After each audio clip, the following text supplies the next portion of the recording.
శ్రీ మహాగణాధిపతయే నమః. శ్రీమాత్రే నమః. మాచిరాజు భక్తి ప్రేక్షకులందరికీ నమస్కారం. జూలై 4వ తేదీ శనివారం నవగ్రహాలలో శుక్రుడు కర్కాటక రాశిలో నుంచి సింహరాశిలోకి ప్రవేశిస్తున్నాడు. అంటే శుక్రుడి సింహ సంక్రమణం జరుగుతోంది. ఈ శుక్రుడి సింహ సంక్రమణం రాత్రి 7:18 జరుగుతోంది. అలా సింహరాశిలోకి వచ్చిన శుక్రుడు మళ్ళీ ఆగస్టు 1వ తేదీ ఉదయం 9:33 కన్యారాశిలోకి మారతాడు. అంటే జూలై 4 శనివారం నుంచి ఆగస్టు 1వ తేదీ ఉదయం వరకు శుక్రుడు సింహరాశిలోనే ఉంటాడు. సింహరాశిలో ఉన్నటువంటి శుక్రుడు ద్వాదశ రాశులలో కొన్ని రాశులకి అనుకూల ఫలితాలను కలిగింపజేస్తాడు, కొన్ని రాశులకి వ్యతిరేక ఫలితాలను కలిగింపజేస్తాడు. ద్వాదశ రాశులలో శుక్రుడు ఏ రాశులకు అనుకూల ఫలితాలు ఇస్తాడు, ఏ రాశులకు వ్యతిరేక ఫలితాలు ఇస్తాడు, అనుకూల ఫలితాలు వచ్చే రాశుల వాళ్ళు ఆ అనుకూల ఫలితాలు ఇంకా పెంచుకోవటానికి, వ్యతిరేక ఫలితాలు వచ్చే రాశుల వాళ్ళు ఆ వ్యతిరేక ఫలితాలు తగ్గింపజేసుకోవటానికి శుక్రుడికి సంబంధించినటువంటి ఎలాంటి శక్తివంతమైన పరిహారాలు చేసుకోవాలో, శుక్రుడి సింహ సంక్రమణం ద్వాదశ రాశులకి ఆగస్టు 1వ తేదీ వరకు సంపూర్ణంగా ఎలాంటి ప్రభావాన్ని కలిగింపజేస్తుందో ఈ వీడియోలో మనం తెలుసుకుందాం. తదుపరి వృషభ రాశి.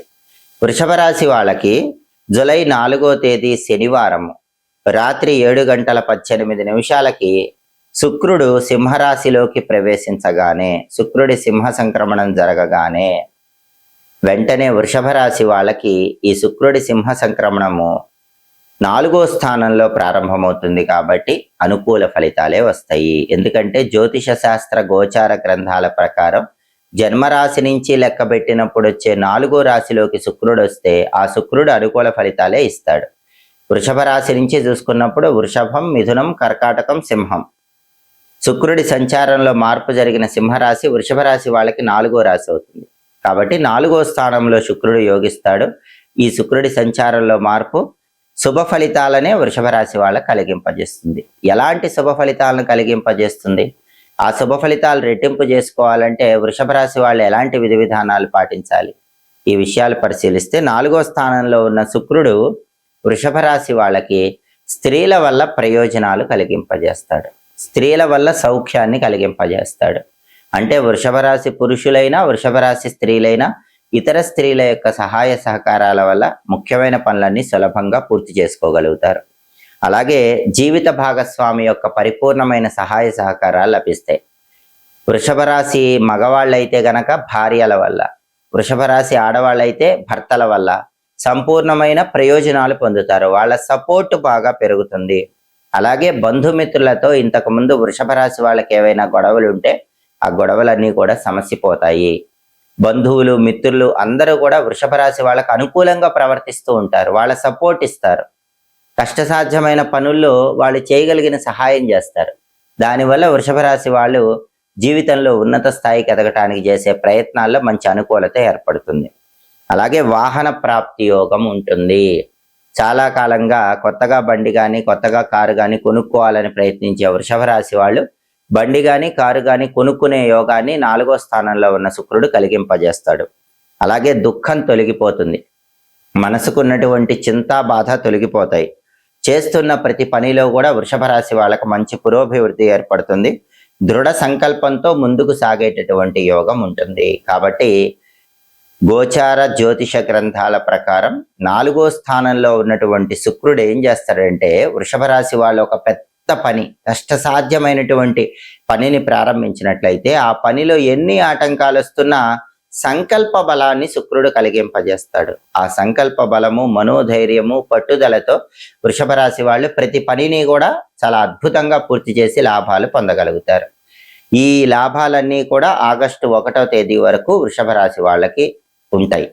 ఆ లాభాలు రెట్టింపు చేసుకోవాలంటే శుక్రుడికి సంబంధించిన శక్తివంతమైన పరిహారాలు వృషభ రాశి వాళ్ళు చేసుకోవాలి. జూలై 4వ తేదీ శనివారం రాత్రి 7:18 శుక్రుడు సింహరాశిలోకి ప్రవేశించటం వల్ల, శుక్రుడి సింహ సంక్రమణం వల్ల ద్వాదశ రాశులలో కొన్ని రాశులకి శుక్రుడు అనుకూల ఫలితాలు ఇస్తాడు, కొన్ని రాశులకి వ్యతిరేక ఫలితాలు ఇస్తాడు. ఈ శుక్రుడి సంచారంలో మార్పు అనేది ఆగస్టు 1వ తేదీ ఉదయం 9:33 మళ్ళీ శుక్రుడు కన్యారాశిలోకి మారే వరకు ఉంటుంది. అంటే జూలై 4 నుంచి ఆగస్టు 1 ఉదయం వరకు కొన్ని రాశులకు శుక్రుడు అనుకూల ఫలితాలు ఇస్తాడు, కొన్ని రాశులకి శుక్రుడు వ్యతిరేక ఫలితాలు ఇస్తాడు. అనుకూల ఫలితాలు రెట్టింపు చేసుకోవటానికి, వ్యతిరేక ఫలితాలు తగ్గింపజేసుకోవటానికి ద్వాదశ రాశుల వాళ్ళు శుక్రుడికి సంబంధించిన శక్తివంతమైన పరిహారాలు చేసుకోవాలి. ఈ సమయంలో వచ్చే శుక్రవారాలు ఎవరైతే గోమాతకు నానబెట్టిన అలసందలు అంటే బొబ్బర్ల ఆహారంగా తినిపిస్తారో వాళ్ళు శుక్రుడి సంపూర్ణమైన అనుగ్రహాన్ని పొందుతారు. అలాగే జూలై 4 నుంచి ఆగస్టు 1 మధ్యలో వచ్చే శుక్రవారాల్లో శుక్రహోరలో బొబ్బర్లు దానం ఇచ్చుకోవాలి. అంటే ఉదయం 6 నుంచి 7 మధ్యలో కానీ, మధ్యాహ్నం 1 నుంచి 2 మధ్యలో కానీ, రాత్రి 8 నుంచి 9 మధ్యలో కానీ కేజింబావు అలసందలు దానం ఇచ్చుకోవాలి. అప్పుడు కూడా శుక్రుడు వ్యతిరేక ఫలితాలు పోగొట్టి అనుకూల ఫలితాలు ఇంకా రెట్టింపు చేస్తాడు. అలాగే జూలై 4 నుంచి ఆగస్టు 1 మధ్యలో వచ్చే శుక్రవారాలు ఉపవాసం ఉంటే కూడా శుక్రుడు అనుగ్రహాన్ని కలిగిస్తాడు. ఉపవాసం ఎలా ఉండాలి? పగలు ఉపవాసం ఉండాలి, పాలు పళ్ళు స్వీకరిస్తూ ఉపవాసం ఉండాలి. రాత్రికి పాలతో చేసిన పాయసం మాత్రమే తినాలి, వేరే ఇతర ఆహార పదార్థాలు తినకూడదు. ఇది శక్తివంతమైన శుక్ర ఉపవాసం అంటారు. ఇలాంటి ఉపవాసం ఉంటే కూడా నవగ్రహాల్లో శుక్రుడు తన అనుగ్రహాన్ని కలిగింపజేస్తాడు. అలాగే జూలై 4 నుంచి ఆగస్టు 1 మధ్యలో వచ్చే శుక్రవారాలు లలిత అమ్మవారిని పూజిస్తే కూడా శుక్రుడు విశేషంగా యోగిస్తాడు. ఎందుకంటే శుక్రుడికి అధిష్టాన దైవం లలిత అమ్మవారు అని జ్యోతిష శాస్త్రంలో చెప్పారు. అందుకే ఈ సమయంలో వచ్చే శుక్రవారాలు లలితా సహస్రనామ స్తోత్రాన్ని వింటే మంచిది, లేదా పఠిస్తే మంచిది. అవన్నీ చేయలేకపోయినా శ్రీమాత్రే నమః అనే మంత్రాన్ని జపించినా కూడా సంపూర్ణంగా శుక్రుడి అనుకూలత ఏర్పడుతుంది. దాంతోపాటుగా ఓం శ్రీ రాజమాతంగ్యై నమః ఈ మంత్రాన్ని కూడా ఈ సమయంలో వచ్చే శుక్రవారాలు కనీసం 21 సార్లు జపిస్తే శుక్రుడి వల్ల వచ్చే అన్ని వ్యతిరేక ఫలితాలను కూడా అనుకూల ఫలితాలుగా మార్చుకోవచ్చు. అలాగే జూలై 4 నుంచి ఆగస్టు 1 మధ్యలో వచ్చేటటువంటి ఏదైనా ఒక శుక్రవారం రోజు ఒక అరిటాకులో బియ్యం ఉంచి, తెల్లటి వస్త్రాలుంచి, సెంటు బాటిల్ ఉంచి, కుంకుమ పువ్వు ప్యాకెట్ ఉంచి యువ బ్రాహ్మణుడికి శుక్రవారం మధ్యాహ్న సమయంలో వీటిని దానం ఇవ్వాలి. దీనివల్ల కూడా శుక్రుడి సింహ సంక్రమణం ద్వాదశ రాశుల వారికి సంపూర్ణమైన శుభ ఫలితాలను కలిగింపజేస్తుంది.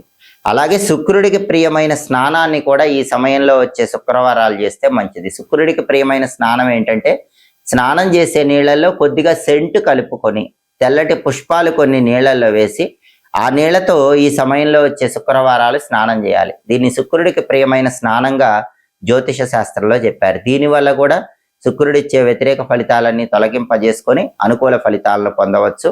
అలాగే లలిత అమ్మవారి ఆలయంలో ధ్వజస్తంభం దగ్గర ఈ సమయంలో వచ్చే శుక్రవారాలు దీపం పెడితే కూడా సంపూర్ణంగా శుక్రుడిచ్చే వ్యతిరేక ఫలితాలను అధిగమించి అనుకూల ఫలితాలను సిద్ధింపజేసుకోవచ్చు.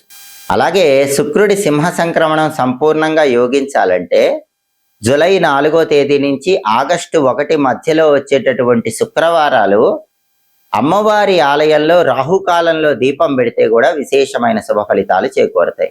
ఒకవేళ శుక్రవారం రాహుకాలంలో అమ్మవారి ఆలయ ప్రాంగణంలో దీపాలు వెలిగించడం వీలు కాకపోతే మీ ఇంటి ఆవరణలో తులసి కోట దగ్గర రాహుకాల దీపాలు వెలిగించుకోండి. దానివల్ల కూడా శుక్రుడి సంపూర్ణమైన అనుగ్రహానికి ప్రతి ఒక్కరూ సులభంగా పాత్రులు కావచ్చు.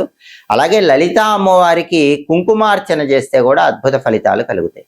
జూలై 4 నుంచి ఆగస్టు 1 మధ్యలో వచ్చే శుక్రవారాలు శ్రీమాత్రే నమః మంత్ర జపం చేస్తూ లలితా అమ్మవారికి కుంకుమార్చన చేయండి. ఆ కుంకుమ బొట్టు నుదుటన ధారణ చేయండి. దీనివల్ల కూడా శుక్రుడిచ్చే వ్యతిరేక ఫలితాలన్నీ అధిగమించి అనుకూల ఫలితాలను పొందవచ్చు. అలాగే ప్రధానంగా ఎవరైనా సరే శుక్రుడు విశేషంగా యోగించడం ద్వారా పనుల్లో ఆటంకాలు తొలగింపజేసుకోవాలంటే జూలై 4 నుంచి ఆగస్టు 1 మధ్యలో వచ్చే శుక్రవారాలు పని మీద బయటికి వెళ్ళేటప్పుడు 1 స్పూన్ పెరుగు, కొద్దిగా తేనె, కొంచెం పంచదార వీటిని నోట్లో వేసుకొని కార్యనిమిత్తమై బయటికి వెళ్ళండి. అలా చేయటం ద్వారా సంపూర్ణంగా శుక్రుడి అనుగ్రహానికి ప్రతి ఒక్కరూ సులభంగా పాత్రలు కావచ్చు. ఈ పరిహారాల్లో ఏ పరిహారాలైనా సరే ఈ సమయంలో వచ్చే శుక్రవారాలు పాటించండి. శుక్రుడిచ్చే వ్యతిరేక ఫలితాలు పోగొట్టుకొని అనుకూల ఫలితాలు సిద్ధింపజేసుకోండి. అలాగే ఎప్పటికప్పుడు జ్యోతిష శాస్త్ర పరంగా ఖగోళంలో గ్రహాల మార్పుల వల్ల వచ్చే ఫలితాలు తెలుసుకోవాలనుకుంటే ఏ గ్రహాలు అనుకూలిస్తున్నాయో, ఏ గ్రహాలు వ్యతిరేకంగా ఉన్నాయో, ఏ రాశుల వాళ్ళకి గ్రహ సంచారంలో మార్పు అనుకూల ఫలితాలు ఇస్తుందో, ఏ రాశుల వారికి గ్రహ సంచారంలో మార్పు వ్యతిరేక ఫలితాలు ఇస్తుందో తెలుసుకోవాలంటే మాచిరాజు భక్తి ఛానల్ తప్పకుండా చూడండి. మా వీడియోస్ మీకు నచ్చినట్లయితే మా ఛానల్ లైక్ చేయండి, కామెంట్ చేయండి. మా ఛానల్ వీడియోస్ 10 మంది మిత్రులకు షేర్ చేయండి. మా ఛానల్ సబ్స్క్రైబ్ చేసుకోండి. పక్కనున్న బెల్ సింబల్ నొక్కటం మాత్రం మర్చిపోకండి. సర్వే జనాః సుఖినో భవంతు. స్వస్తి.